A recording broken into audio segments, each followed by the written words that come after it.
Следващите гости в студиото ни са Даниела Богданова, учител по география в СОУ Христо Ботев във Враца, и Валентина Кирилова, която е ученичка от 10-ти клас в училището. Здравейте! Днес съзнателно или не толкова съзнателно, така представители от училище Ботев са в рамките на цялото предаване. Ще си поговорим за географията и за една много интересна инициатива на училището. В рамките на една седмица да се говори за географията. Кога започна тази седмица и как се роди идеята всъщност? Седмицата започна от 17 февруари. Идеята за нея е изцяло на учениците. Преди около месец ученическия съвет взе решение да проведе такава инициатива в училище за първи път, като бъде посветена една седмица на географията, една на историята и една на биологията. Това са нашите 3 профилирани паралелки след 7 клас. Като по този начин да се даде възможност на децата да погледнат на тези науки и по друг начин. Конкретно за географията. Да, конкретно за географията да разберат, че тя е много интересна, много забавна и че наистина нейният свят е огромен и може да се научи страшно много от всичко. Зададена е и тема на тази седмица: географията, начин да опознаем света. Това ли е начинът да опознаем света, като се запознаем с географията, с особеностите? Това е един от начините да опознаем света. Разбира се, аз казвам на моите ученици, че най-хубавият начин да опознаят света е когато пътуват в този свят. Да попитам, да е хубаво да попътуваме. И доколкото това пътуване не винаги е възможно, поради ред причини, то виртуалното пътешествие винаги е възможно и точно за това децата се спряха на варианта да представят на своите съученици едно пътешествие в света на географията, в света на България, в големия свят и по този начин да им представят места, неща, които за сега те още не са виждали на живо. И със сигурност биха ги впечатлили. Кои ученици участват в рамките на тази седмица, посветена на географията? Профилираните паралелки или са по-големите ученици? Или? Да, основните инициатори, участници в организирането на тази седмица са учениците от нашите профилирани паралелки 9, 10, 11 и 12 клас, като най-активни така се оказаха по-малките, разбира се, 9 и 10 клас. Не случайно тук е Валя, тя от паралелката в 10 клас, които така изцяло поеха инициативата, предложиха в хода на подготовката на тази седмица още идеи, предложиха състезанието, за което сигурно ще стане дума по-нататък, други дейности и всъщност полека-лека така се роди идеята, че тази седмица няма да бъде едно изолирано нещо, което ще се случи сега и повече никога, а във времето напред, в следващи седмици, предстоят Ден на Земята, предстои Ден на Европа, ние ще имаме още и нови инициативи. Да включим сега и другият гост. Защо избра географията всъщност? Защото според мен географската наука наистина отваря много възможности. Днес тя е един предмет, който обхваща страшно много области и помага за решаването на много проблеми. Госпожата, която е и гост в студиото ни, каза, че така, вие сте най-активните. Целият клас ли се обедини около идеята да отбележите седмицата на географията? Да, целият клас беше активен, всички много помагаха с идеи, с средства, с кой с каквото може. Кой с каквото може. Седмицата вече е в процес на реализация.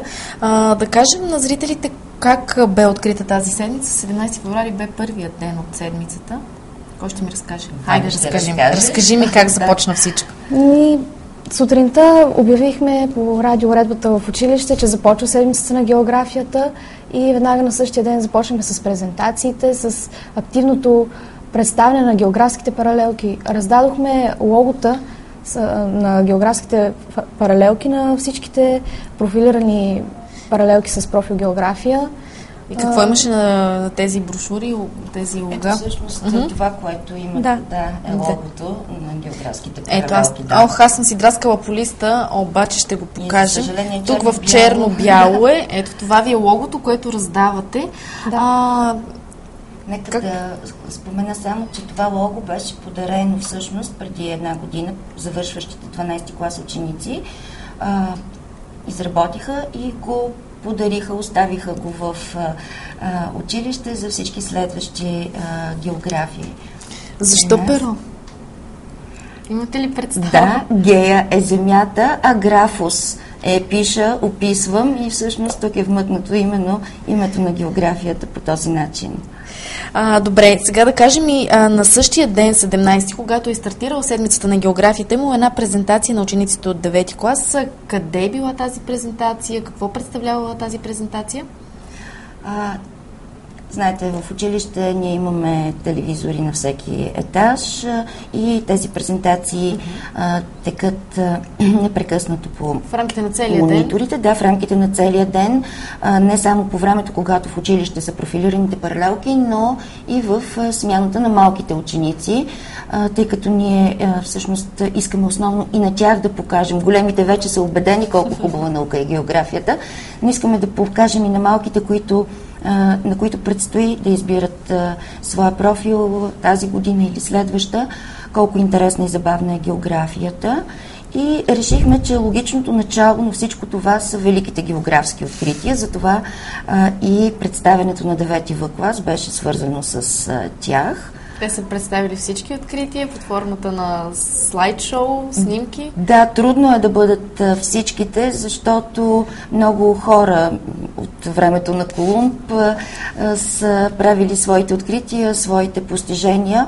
Аз казвам на моите ученици винаги, когато разглеждаме тази тема, че всяка наука има своите велики открития, но единствено тези, направени в областта на географското познание в периода 15-18 век, се изписват с главна буква велики географски открития, защото именно те са отворили новите хоризонти пред хората на Европа към новия свят.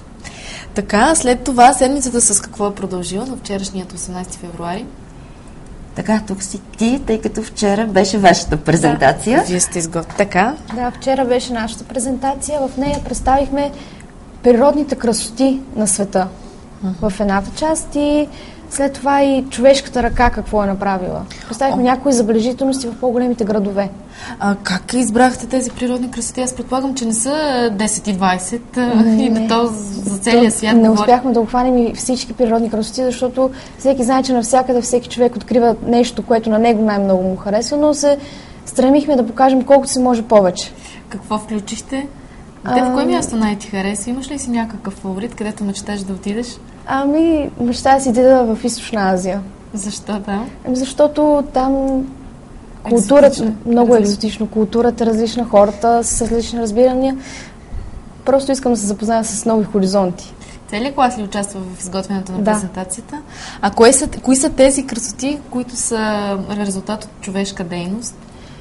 Главно световно известни статуи, като статуята на свободата в Ню Йорк, храма Тадж Махал, операта в Сидни. Места, които всеки знае. Да, емблематични места, които всеки ги познава, но не се замисля всъщност какво представляват те. Че те представят културата на един народ. И историята, и култура, и география, и всичко.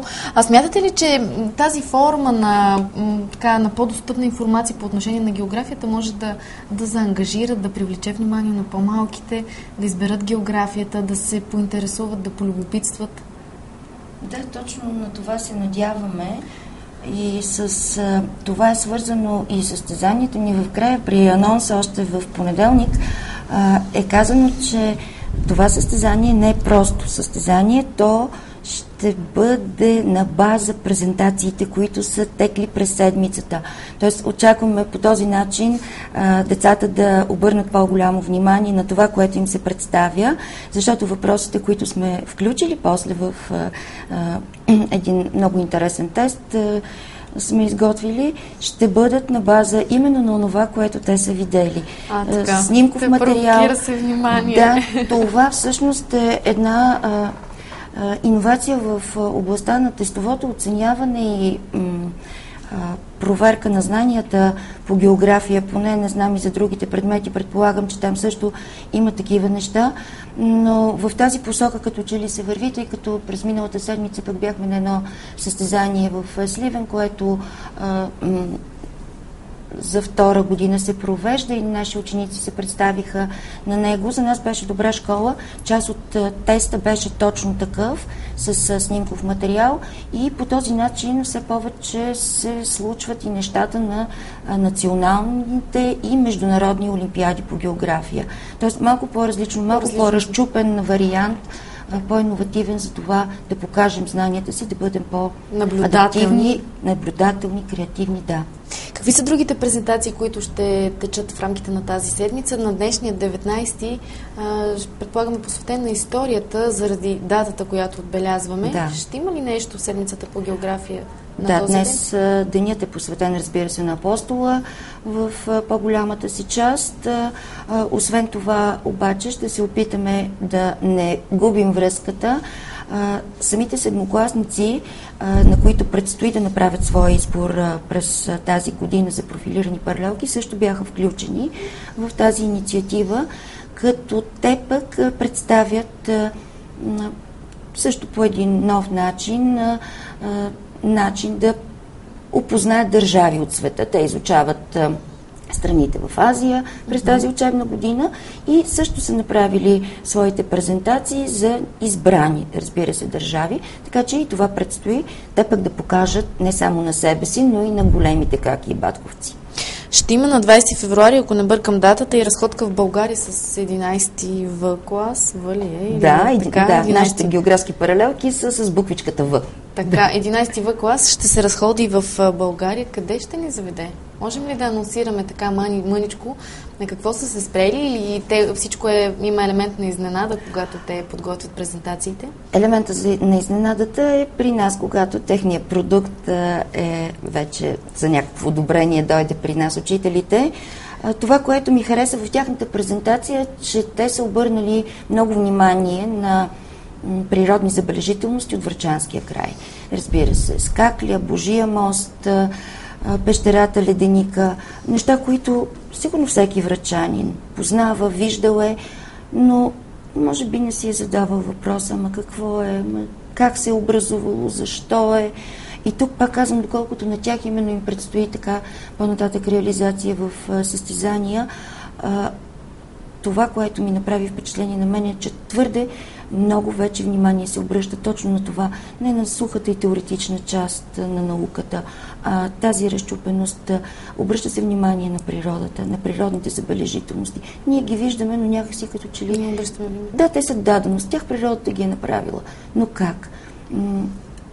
От чисто географска гледна точка, защо Божия мост е толкова уникално място? Така, за него се сетих. Това е един от многото карстови райони в нашия край, в Лилешката могила, и е изключително красив. Мисля, че с мен ще се съгласи всеки, който е бил там, с природата, с образованията. Когато миналото лято самата аз бях там, бях изненадана от това колко много такива мънички водни кончета пърхат над водата и колко разноцветни са те. Съчетанието на всичко това е наистина изключително красиво и децата трябва да го познават. Извън нашия район те са се разходили и в други пещери, в други скални образования, уникални. Предполагам, всички знаят, че белоградчишките скали се бореха за едно от най-красивите места на света и въпреки, че не успяха да спечелят приза тогава, но за нас, българите, те си остават едно от най-уникалните места. Побитите камъни край Варна. Имат доста места, които си заслужават да се видят. Да, хубавото е, че 11 В клас се споменал много райони от Враца, които си заслужават да се включат. Прощавайте. Ще има един филм за забележителностите на 12-ти клас, т.е. така всеки един клас се включва в тази седмица и има различни инициативи. Да. 12-класниците също се разхождат в България. Тяхната разходка е малко по-широко спектър, но те излизат доста филм, повече от Врачански регион. Стигаме до остров Белене на Дунав, до нос Калиакра на Черно море, до Родопите, до Пирин. Предполагам, се опитват да обхванат различните райони. Да, максимално да са се опитали да обхванат красивите кътчета на България. И на 21-ви да кажем няколко думи за това състезание по география, което ще се случи. Преди мъничко споменахте част от него. Каква ще е темата? Така, темата е на географската седмица. Какво знаем за България и за света? Какво сме научили през тази една седмица? Въпросите наистина са също представени по един различен, нестандартен начин. Това не е обичайната викторина и не сме предвидели учениците да бъдат групирани в някакви отбори. Всъщност наши гости на това състезание ще бъдат седмокласниците и въпросите ни са подбрани така, че именно те да могат да отговарят на тези въпроси, ако разбира се са били внимателни през седмицата. Пак казвам, по един по-разчупен и интересен начин. Заповядайте, можете да го видите състезанието. То ще се проведе в аулата на училището в 12 часа. Да, добре дошли са и всички останали, разбира се.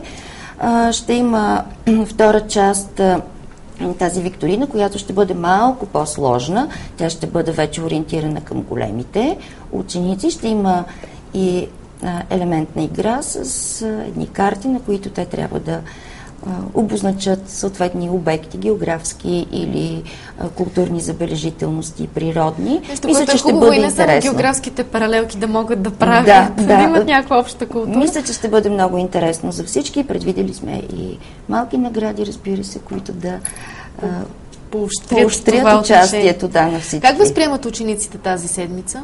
Ето един ученик да попитаме. Харесва ли ти идеята? Всички им допада това, че се опитваме да покажем кой профил с какво се обозначава.